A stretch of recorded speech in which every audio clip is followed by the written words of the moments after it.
Hello, नमस्कार, स्वागत है आपका आपके YouTube channel future with Ashutosh में।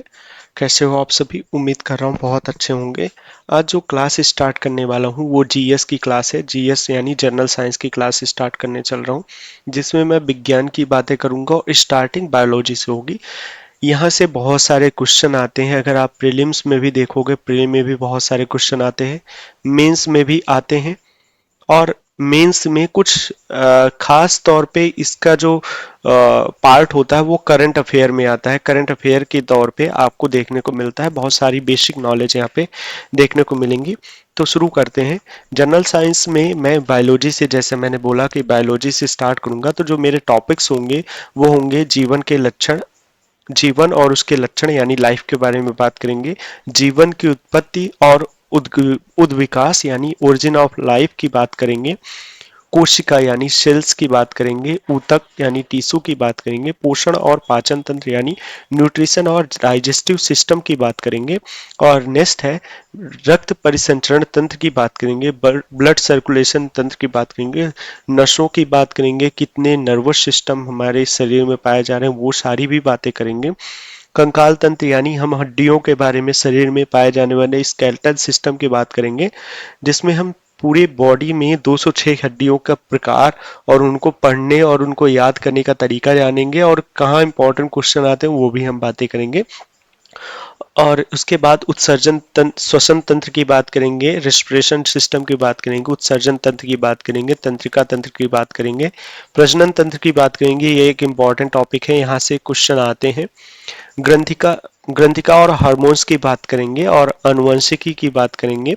नामकरण और वर्गीकरण करेंगे। पादप की बात करेंगे और सूक्ष्म जीवों की बात करेंगे। ओवरऑल देखा जाए तो ये चीजें जो आपके पिछले सालों में पूछे गए पेपर में इसी तौर पे आते हैं, इन्हीं इन्हीं पार्ट से आते हैं। ये पूरा बेसिक सा एकदम बायोलॉजी है, और मैं कोशिश करूंगा कि आपको पहले बेसिक बायोलॉजी पढ़ाऊं, फिर उसके बाद प्रीवियस ईयर के क्वेश्चंस जो होते हैं, प्रीवियस ईयर के कुछ सालों के क्वेश्चंस को भी कराने की कोशिश करूंगा, जो कि आईएएस प्री में भी पूछे गए हैं और मेंस में भी पूछेंगे। मेंस के भी कुछ क्वेश्चन सॉल्व कराने की कोशिश करूंगा, और ये भी नजर रखेंगे करंट अफेयर में भी कौन कौन से क्वेश्चन आते हैं, इसकी भी नजर हम रखेंगे। तो एक बेसिक सा पार्ट है जिसकी नॉलेज आपको होनी ही चाहिए। तो शुरू करते हैं आज का मुख्य टॉपिक, साइंस, अपने विज्ञान के बारे में। विज्ञान यानी साइंस तीन पार्टों में हम देखते हैं। फिजिक्स यानी भौतिक विज्ञान, और केमिस्ट्री यानी रसायन विज्ञान, और बायोलॉजी यानी जीव विज्ञान। तीन पार्ट में हम जानते हैं, साइंस तीन पार्ट में है। भौतिक विज्ञान के जो फादर यानी जनक कहे जाते हैं न्यूटन को, आइजैक न्यूटन को फादर कहा जाता है। जबकि रसायन यानी केमिस्ट्री के जनक को लेवोसियर को कहा जाता है। इनका पूरा नाम है एंटोनी लॉरेंट डी लेवोसियर। और जीव विज्ञान को दो पार्ट में देखा जाता है, एक है जूलॉजी यानी जंतु विज्ञान, और एक होता है ये मैंने लिख दिया गलत, यहाँ पे बॉटनी होना चाहिए, बॉटनी यानी वनस्पति विज्ञान होता है। अगर जीव विज्ञान की बात करें, जूलॉजी की बात करें, तो इसके अरस्तु हैं। अरस्तु इनके फादर, मतलब फादर कहे जाते हैं। अरस्तु को जीव विज्ञान के पिता कहा जाता है। और अगर वनस्पति विज्ञान की बात करें तो थियोफास्ट को ही इनके पिता के तौर पे जाना जाता है, जनक कहे जाते हैं। ये भी बेसिक सा सवाल है, कभी कभी आईएएस के प्रीलिम्स में इसके सवाल आए हैं कि इनके जनक किसको कहा जाता है। बेसिक है, पूछा ना जाए फिर भी नॉलेज होना चाहिए। कभी कभी आईएएस के प्री में ऐसे सेंटेंस वाले जो क्वेश्चंस होते हैं उनमें ये चीजें देखने को मिलती हैं। ठीक है, अगर हम इनके मुख्य मुख्य बातों की, मुख्य मुख्य क्षेत्र की बात करें, तो अगर मैं न्यूटन की बात करूं तो इन्होंने मुख्य तौर पे इन्होंने गति का नियम दिया था। गति का नियम यानी लॉ ऑफ मोशन के लिए इनको जाना जाता है। गति के तीन नियम है, उनके बारे में आपको बाद में हम जब भौतिक विज्ञान पढ़ाएंगे तो उसमें हम बेसिक सा पढ़ाएंगे। ये आप क्लास 9th में भी देख पढ़ सकते हो, क्लास 9th में आपको मिल जाएगा। दूसरा, इन्होंने मैथमेटिक्स में कैलकुलस कैलकुलस सिद्धांत दिया था। कैलकुलस एक नई तरीके की गणित का इन्होंने उद्विकास किया था। और उसके बाद ऑप्टिक्स के क्षेत्र में यानी प्रकाशिकी के क्षेत्र में इनका बहुत योगदान देखने को मिलता है। ठीक है, नेक्स्ट है वैज्ञानिक क्रांति के तौर पे इनका नाम बहुत जाना जाता है। वैज्ञानिक क्रांति में ये बहुत ज़्यादा जाने जाते हैं। नेक्स्ट पार्ट अगर देखूं तो लेवोशियर का नाम, लेवोशियर लिखा जाता है, कभी कभी लेवोशियस लिखा जाता है, तो हिंदी में लिखने का तरीका कुछ और भी हो सकता है। उन्होंने हाइड्रोजन और ऑक्सीजन के तत्व का नाम दिया था। और इनका एक योगदान और रहा है कि ये पीरियोडिक टेबल बनाने के लिए इनको जाना जाता है, कि पीरियोडिक टेबल इन्होंने खोज किया था, बनाने की कोशिश किया था। हालांकि बहुत सही तौर पे नहीं बना पाए थे। आपको छोटी कक्षाओं में 9th में भी देखने को मिलेगा, और शायद 11th में भी आपको मिल जाएगा एक पार्ट जहाँ पे आपको लेबोरेशियर की पीरियोडिक टेबल देखने को मिल जाएगी। फिलहाल बहुत बेसिक है नॉलेज, बस नॉलेज रखिए, यहाँ से क्वेश्चन नहीं आते, फिर भी क्या पूछ ले, आने वाली परीक्षाओं में क्या पूछ ले। कभी कभी होता है छोटी सी चीज, बहुत बेसिक चीज पूछी जाती है और आपको नहीं आता रहता है, और उससे क्वेश्चन आपका गलत हो सकता है। इन्होंने मीटर सिस्टम भी इंट्रोड्यूस किया था, यानी मानक पद्धति के लिए भी इनका नाम जाना जाता है। अगर अरस्तु की बात करें तो अरस्तु ने जीवों को व्यवस्थित किया था, जंतु या जीवों को व्यवस्थित करके ज्ञान लिया था कि ये जीव इस तरह से रहते हैं, यहाँ इस तरह से पाए जाते हैं, इसलिए इनका नाम ऐसा है। बहुत सारी चीजें हैं, वो देखने को मिलेगा आगे। और वर्गीकरण का सिद्धांत दिया था इन्हें, क्लासिफिकेशन किया था जंतुओं का। और तुलनात्मक शरीर का सिद्धांत दिया था, तुलनात्मक किया था इन्होंने, तुलना किया था इनके शरीर ऐसे होते हैं, सिंह और बाघ, जैसे बाघ और शेर में अंतर का तुलना किया जाए, ऐसे करके। प्रजनन के क्षेत्र में इन्होंने अतुलनीय योगदान दिया था, प्रजनन के क्षेत्र में अतुलनीय योगदान दिया। थियोफ्रास्ट की बात करें तो थियोफ्रास्ट ने पौधों का वर्गीकरण किया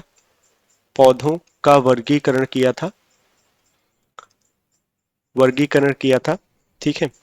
और पौधों की शारीरिक संरचना के बारे में इन्होंने अच्छी खासी थ्योरी दी थी, इनके लिए ये बहुत फेमस थे। और प्रजनन के क्षेत्र में, पौधों के प्रजनन के क्षेत्र में भी अतुलनीय योगदान रहा है, और कृषि के क्षेत्र में भी इनका नाम जाना जाता है। नेक्स्ट है, अगर हम बायोलॉजी शब्द की बात करें तो बायोलॉजी जो शब्द है, यानी जीव विज्ञान के इंग्लिश शब्द, बायोलॉजी शब्द दो शब्दों से मिलकर बना है, बायोस और लोगस। बायोस का मतलब होता है जीवन, यानी लाइफ, और लोगोस का मतलब होता है अध्ययन करना, यानी स्टडी करना। और बायो और लोगस मिलके शब्द जो बनता है वो है जीवन का अध्ययन करना, यानी स्टडी ऑफ लाइफ। एक तरीके से देखा जाए तो जीवन का अध्ययन करना ही जीव विज्ञान कहलाता है, एक तरीके से कह सकते हैं।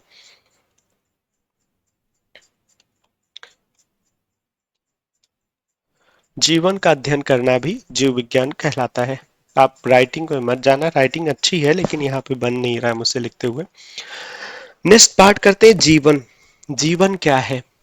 जीवन के बारे में अगर देखेंगे तो जीवन जो है ऊर्जा और कोशिका के बीच में मतलब एक अलग सा ही संबंध स्थापित किया गया है, जिसको कई तरीके से परिभाषित किया गया है अंतरराष्ट्रीय मंच पे, कि जीवन इसको कहते हैं, जीवन उसको कहते हैं। कोई कहता है चलने फिरने वाली चीज, जो भी वस्तु गतिमान है उसको कहते हैं कि उसमें जीवन है। जीवन को बहुत तरीके से बताया गया है, लेकिन अगर जीवन की मैं एक अच्छी परिभाषा देखने को कहूँ तो पदार्थ और ऊर्जा के मध्य विशेष ढंग से होने वाली रासायनिक क्रियाओं का परिणाम है। मैं यहाँ छोटा सा लिखता हूँ, पदार्थ व ऊर्जा के मध्य विशेष